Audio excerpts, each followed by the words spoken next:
大家好，我是一心姐，欢迎来到我的频道。今天我们来做牛肉拉面，使用含有蛋白质13%以上的高筋面粉，这样在拉面过程中比较容易延伸，并且口感更筋道。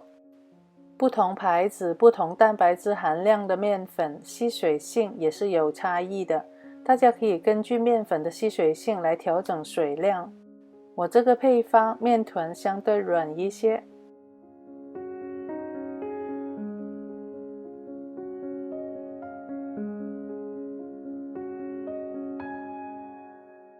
稍微揉面几下，没有经过醒面的面团会有小坑和不平滑的状态，并且摁下去后会迅速回弹。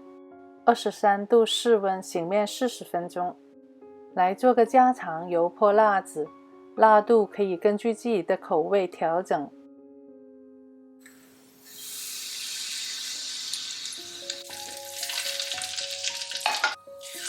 醋的作用可以激出辣椒的香味。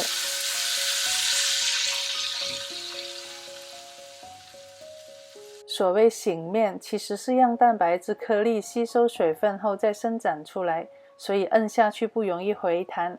在面团两端往中间挤压揉面5分钟，使面条的口感更筋道、更有弹性。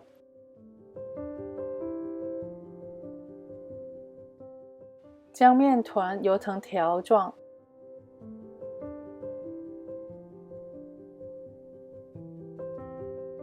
切成10小段。咱们不是开店卖面条的，所以切的时候差不多大小就行了。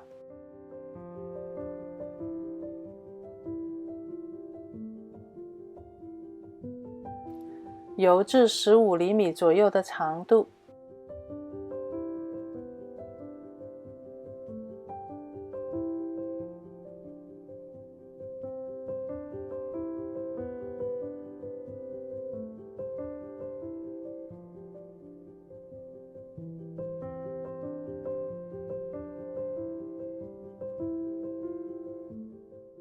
全方面的说上食用油，不然会容易粘砧板。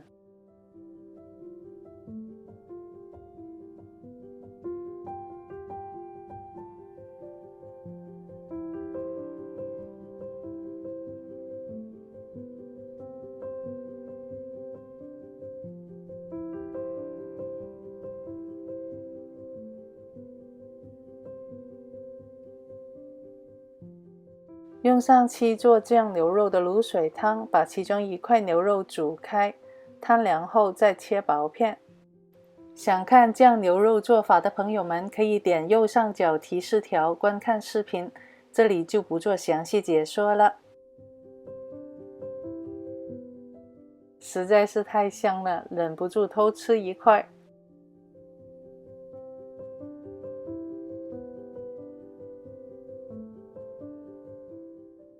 在盆子撒上足够量的面粉，以防拉面粘合。来开始拉面。可能有些朋友会问，怎么画面跟角度不一样了？因为当时我忘记拍远视角的画面了，怕大家看不到详细的做法。后来我再重新做一次拉面，补拍不同角度的画面。看在我这么细心的份上，可以考虑给我点个赞吗？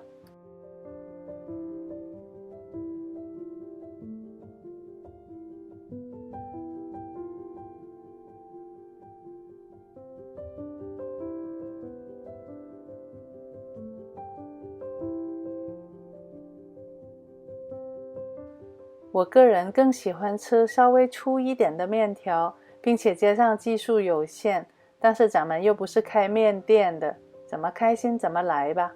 一次拉不成功就做2次、3次。当你能感受到拉面韧性的时候，再加上一点点爱，那么你的拉面就会成功了。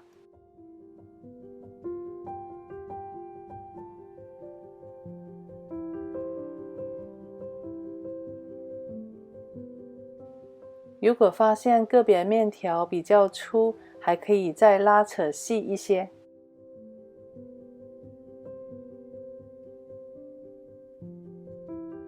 水开后下面条，搅动几下，预防粘合。面条煮开后再煮2分钟就可以了。相信我，这样做出来的拉面比外边买的要好吃100倍，绝对不会辜负你付出的时间。配上鸡蛋、牛肉片、喜欢的青菜和葱花，倒入煮牛肉的汤汁，再淋上油泼辣子，一道无懈可击的拉面就完成了。我是喜欢烧菜的一心姐，谢谢大家观看。结尾配有拉面的几个小心得。如果今天的视频对您有帮助，请别吝啬给我点个赞吧，我谢谢您了。咱们下次视频再见，拜。